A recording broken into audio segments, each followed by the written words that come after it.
pull it up on my phone in the group because I don't know that I'll get all those comments on my restream. Here we are. Awesome. Welcome, everyone. Hello, hello. For those of you who don't know us, I'm Teri Angel, and my co-host is Karen Palmer. Hi, Karen. Hello.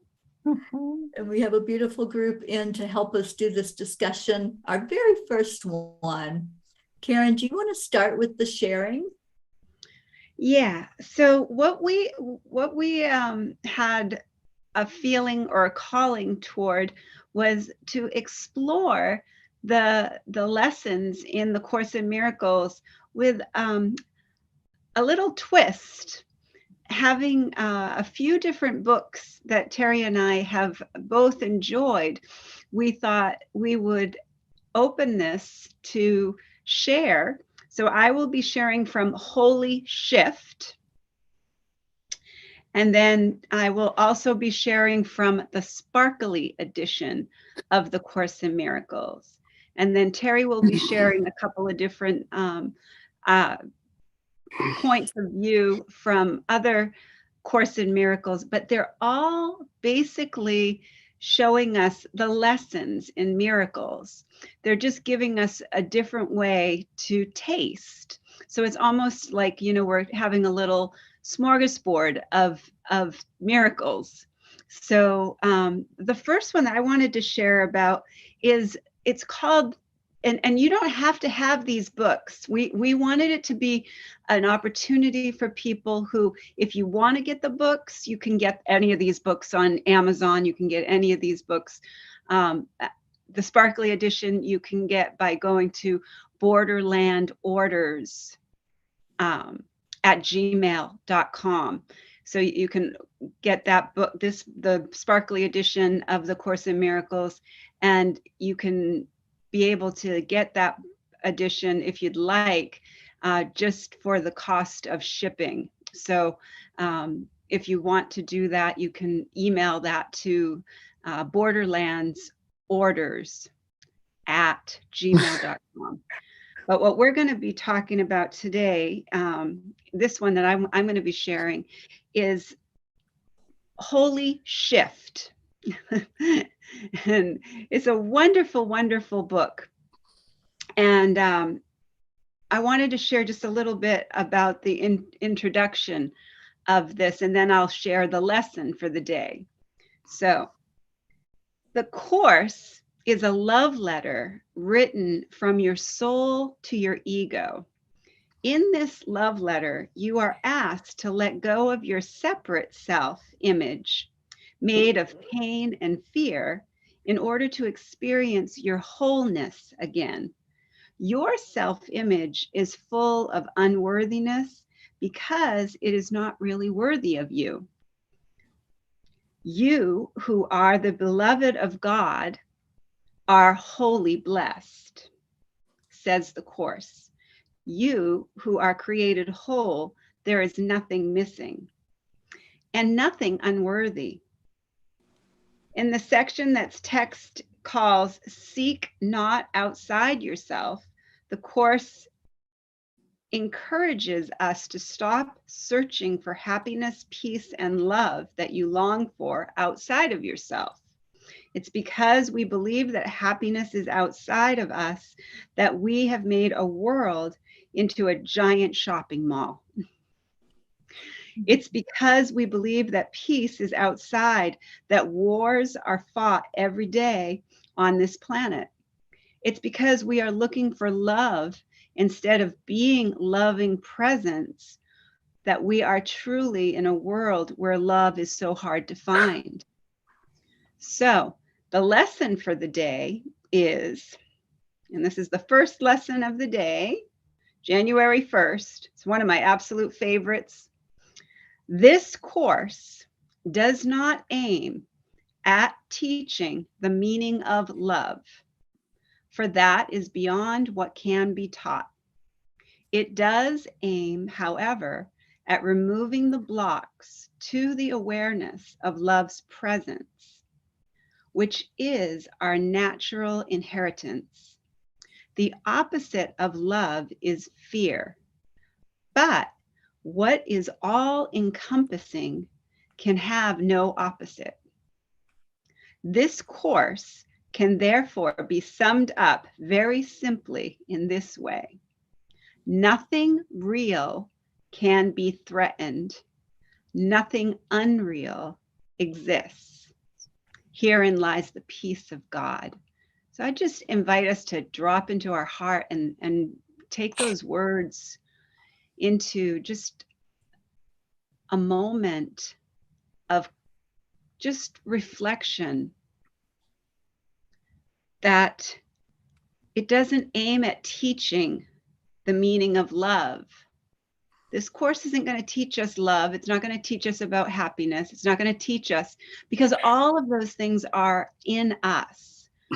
So all that Teri and I are hoping to be your guide for is to guide you back inside, to guide you to that inner wisdom, that inner guidance that has never left you. It's always been there. And so this is our hope, that as we come together here as a family learning lessons in miracles, that we truly, truly experience a direct experience with our inner guidance.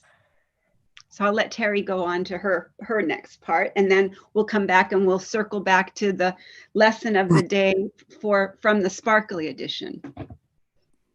Okay, so I discovered the Course in Miracles over 30 years ago. It was really new at that point, and I didn't understand it then, and I don't fully understand it now. It's not a book you can pick up and read and say, oh, I got it, because there is so much to it. It's very in-depth, and that's why Karen and I are doing this, first of all, but it's also why we're looking at different things that have been written since the original was written.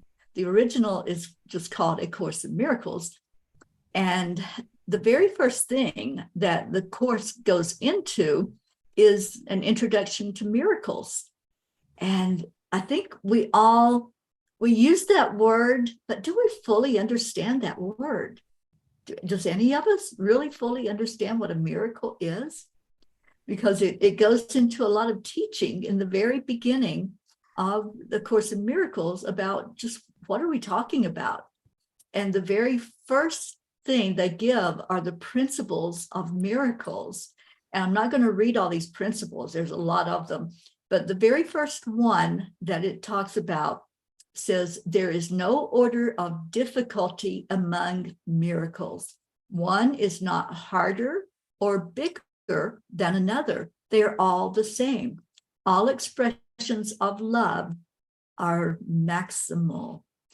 And so the Course spends a lot of time talking about love, because really that's where it's at. That is the miracle. We are miracles, and we're miracles of love.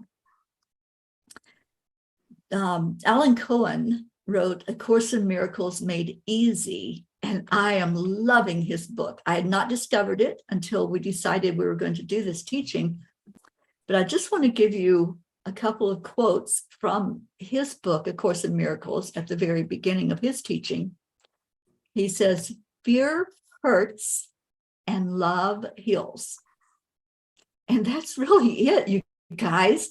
That is, when we can grasp that, we can tell the difference if we're in our fear ego state and coming from that place, which is the absence of anything else other than that panic and that ego thought, or are we in love? Are we in our hearts? Are we coming from that perspective as we look at everything in our lives? He says, all else is detail. And that's it exactly. If we can just say, am I in my heart? Am I in this love energy? Or am I right there where all of that fear is coming up for me? And when we do that, we'll learn more about what a miracle is, because the miracle is love. That's it. This stuff, we make it more complicated than what it has to be. And that's the point I want to make. When I first discovered it, I wanted to throw it away. And I know a lot of people that have. A lot of people have bought the book, and it's not a cheap book, and just said nope and threw it away without really giving it a chance. And so I don't want to just discard it. I want to revisit it. I have a couple of times, and especially when Pam Grout published her book, which was A Course in Miracles experiment, because Pam loves to do her experiments. And when she came out with that book, I was really delving into it and really loving the way that she expressed it. And if I were to recommend one, it would be Pam's, because it's so down to earth and pertinent for today, for what we're going through today. I don't want to take up a whole lot more time, but this quote from Alan's book, A Course in Miracles Made Easy, was one that I'm just going to write up on a piece of paper and stick it on my computer and live by that. What you do attests to what you believe. Let's take a minute and let that sink in, because the truth in that, it is so blatant. What we do attests to what we believe. And we have a dear friend that teaches us that a belief is just a thought we keep on thinking.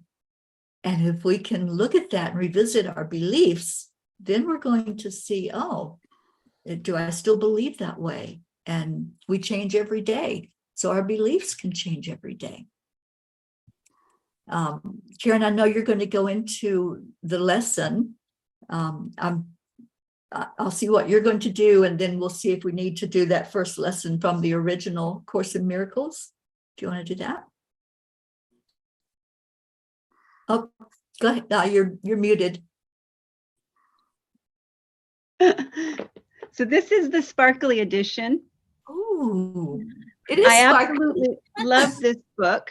I highly recommend it. As I said, you can get a copy of it if you'd like to get a copy of it at borderlandorders@gmail.com. You just email that to them.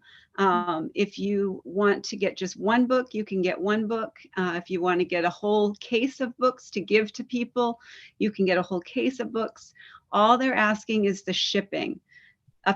A dear friend of mine who has left his physical form and is no longer here on the physical plane, asked for us to continue his mission in the physical, to get these books into the hands of anybody who wants to have the book. So if there's somebody who can't afford the shipping, email them and say, I can't afford the shipping. We will somehow help you if you would really like the book. So that is, I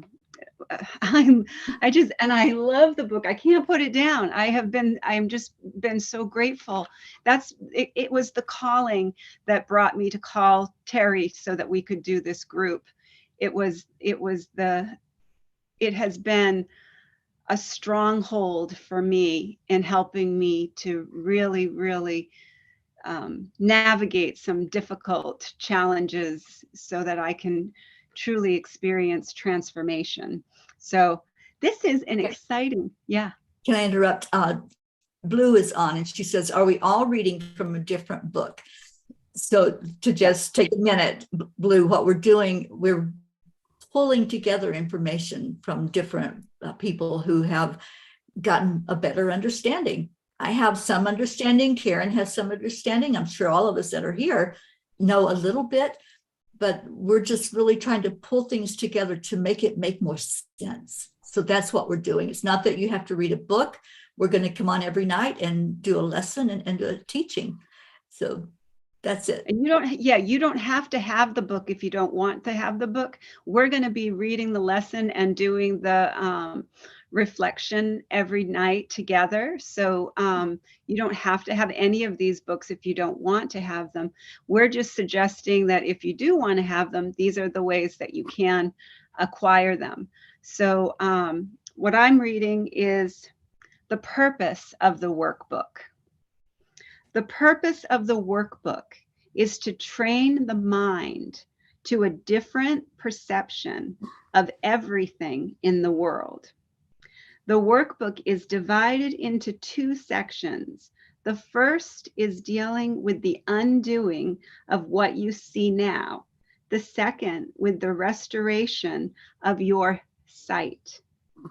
It is recommended that each lesson be repeated several times each day, preferably in a different place each time, and if possible, in every situation in which you spend any long periods of time. The purpose is to train the mind to generalize these lessons so that you will understand that each of them is applicable to any situation that's coming up. These lessons are going to be helpful. So any situation that's coming up. So the first lesson, it's very short, and it's a wonderful message. And it's something that I really encourage. They've said over and over again that all you need to do is do the exercise. You don't have to understand it. You don't have to analyze it. You don't have to say, what? No, I don't feel that way. No, this is just do the exercise. You don't have to try and intellectualize it or figure out. It's going to figure you out. You're not going to figure anything out. It's going to figure you out. And as you let it figure you out, you'll find that you just fall into a place of peace. And when you fall into that place of peace, you'll just know, you'll have that inner knowing. And the more that you do the lessons, the more that you just do the exercise. I just say to people when I talk to them about it, just do it like a science experiment. So just try to just let yourself just listen to the words and don't go into analyzing, because the ego analyzes and the spirit accepts. So we are always either listening to our ego or our spirit. We don't have any other choices, really. And the truth is, the ego wants us to believe that we have tons of choices, that we can make all kinds of complicated choices and educated guesses and read more books and do more things. But the truth is, spirit just says, accept it.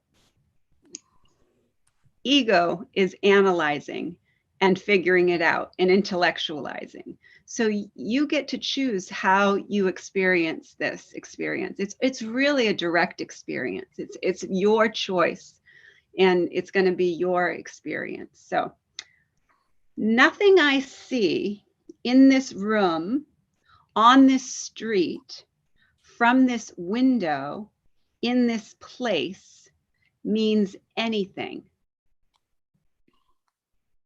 This table does not mean anything. This chair does not mean anything. This hand does not mean anything. This foot does not mean anything. This pen does not mean anything. Then you can look further away from wherever you are in your room right now. That door does not mean anything. That body does not mean anything. That lamp does not mean anything. That sign does not mean anything. The shadow does not mean anything. Notice that these statements are not arranged in any order and make no allowance for differences in the kinds of things to which they are applied. That is the purpose of the exercise. The statement is merely applied to anything you see. As you practice applying the idea for the day, use it totally indiscriminately.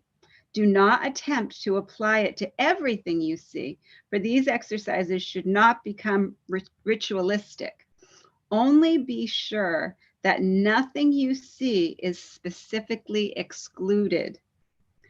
One thing is like another as far as the application and the idea is concerned.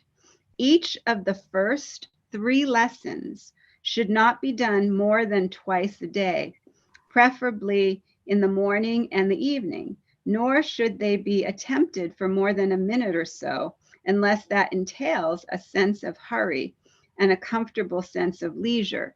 So that was what I was thinking about too, Teri. I was thinking about as we get the lesson tonight, we can maybe just apply it to tomorrow morning, you know?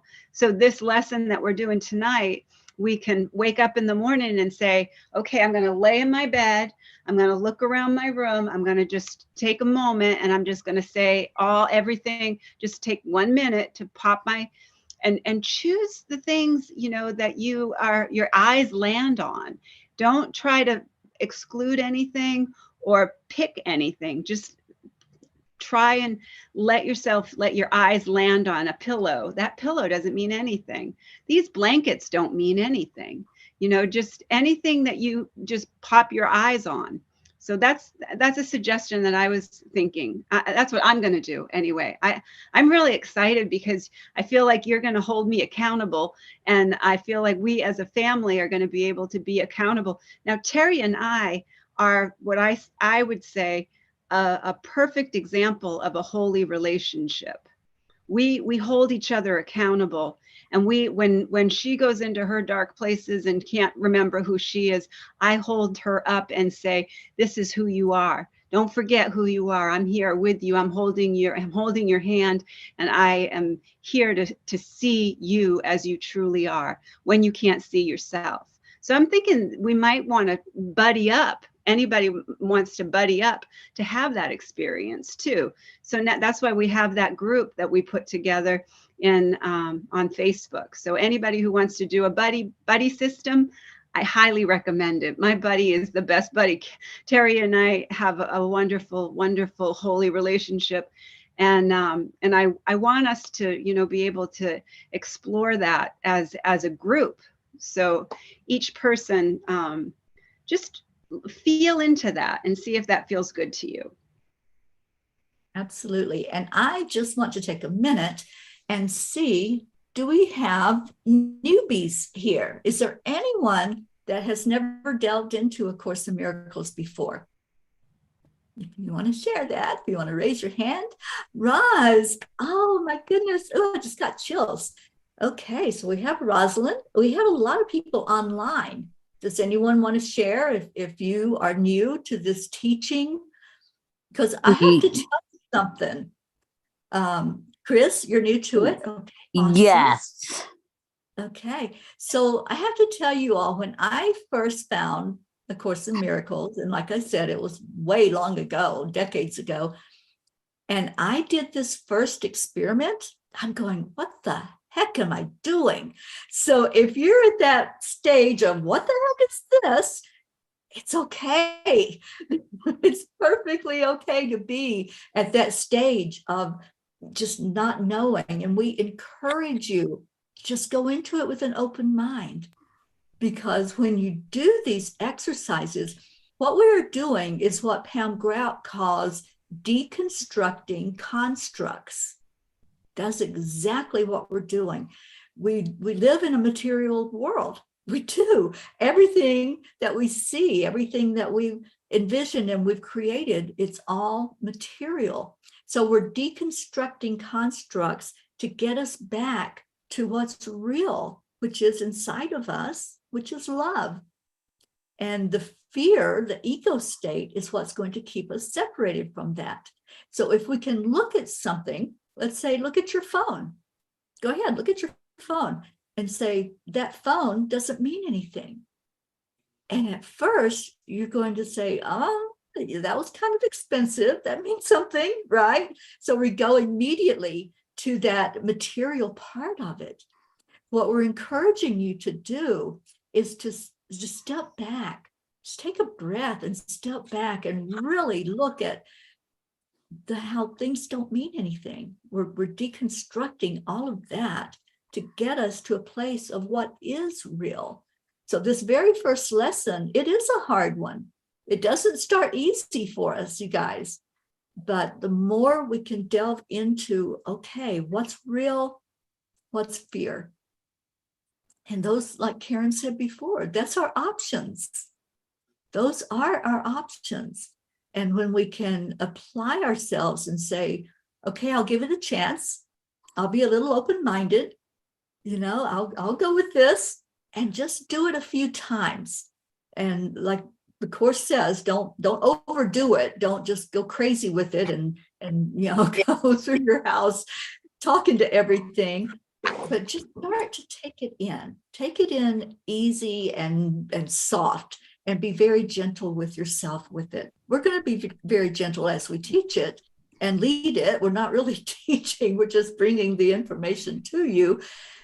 But I encourage all of us to just be gentle in doing those exercises, and this one especially, because this is where it's going to start becoming real for you, is if you can just sit with it. And I love Karen's suggestion. Before you even get out of bed, the first thing I do when I get up is just start giving gratitude. Oh my God, have a day, right?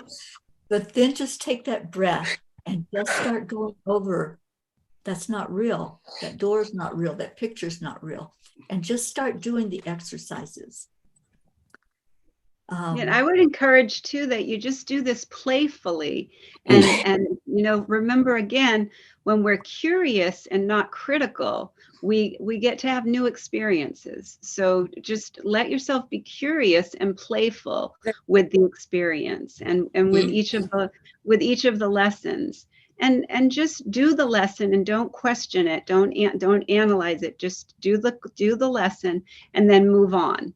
And if it pops up during the day that something upsets you or something disturbs your peace, you can say, that doesn't mean anything. That doesn't mean anything. And you can start to use that as a tool for yourself, so that when something does bring to your attention an irritation, even the smallest irritation, I've gotten to the point where even the smallest irritation, I will not have any attention on it. I will not put any attention, because whatever we put our attention on and focus on expands. So if something happens, and like my dog's not feeling well, I'm not putting my attention on that.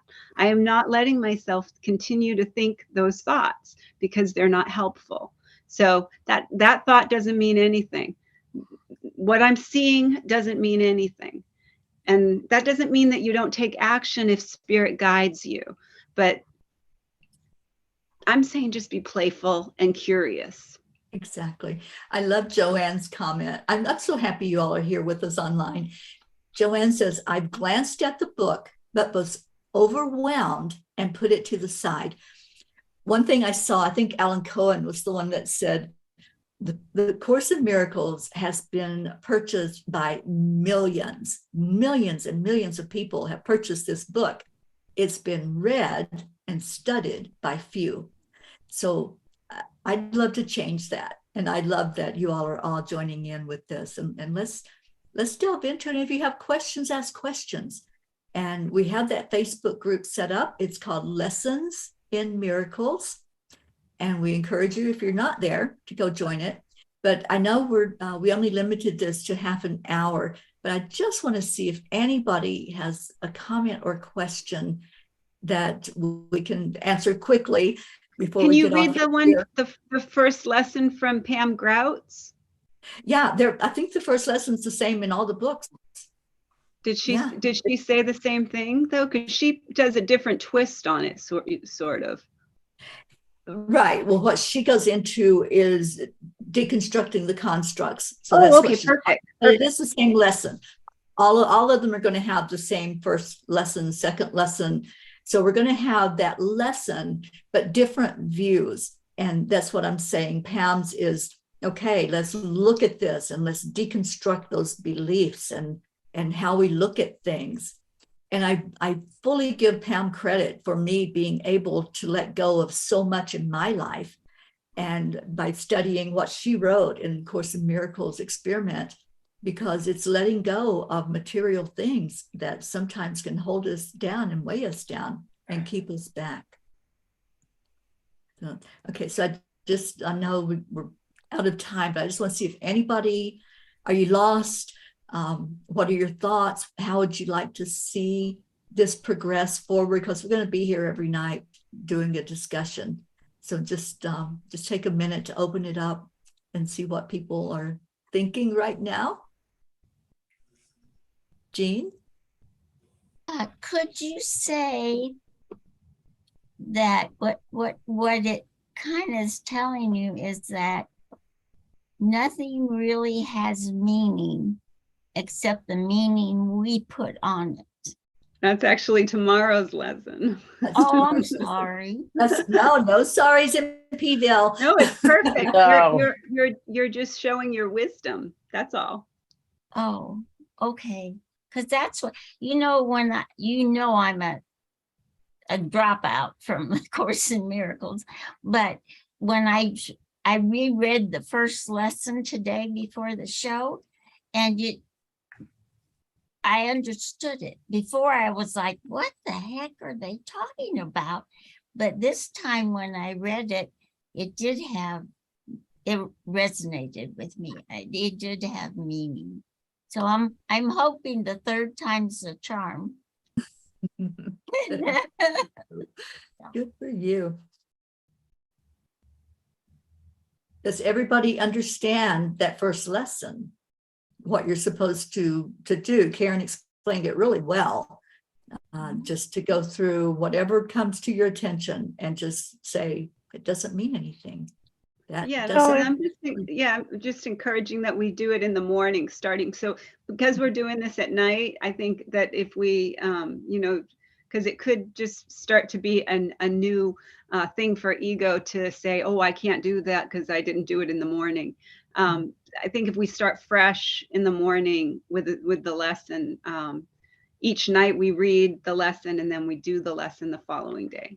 That's a great idea. I love that. And Kathy says she's grateful to hear different viewpoints, especially from different authors, and she's taking notes. I do encourage that as well. Thank you for that, Kathy. And Rochelle says, is the book called Course in Miracles by another name? I think they're all called Course in Miracles, but there's different editions.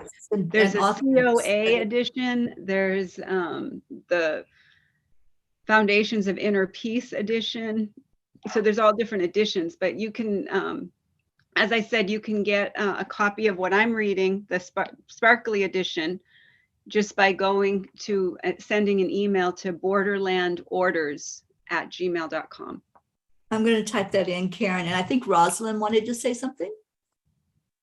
Oh, if we're going to watch a replay and you want to, are they going to be labeled in a certain way? Like January 1 or January 2 or day 1, day 2? I see what you mean. These are all streaming on YouTube and Facebook. The easiest way I find to find anything that's live streamed is on YouTube. And what I will do is I'll create a playlist so they'll all be in there, and I'll go in and edit so that it says January 1st, January 2nd. So I'll do that so you can go in order. Thank you for that, Teri. Yeah. Anybody else? Karen, can you give me that? It was Borderland Orders. What's the rest of it? @gmail.com. @gmail.com. Thank you. I'll put it in our group too. Yeah, we can put that in the group for everybody to have.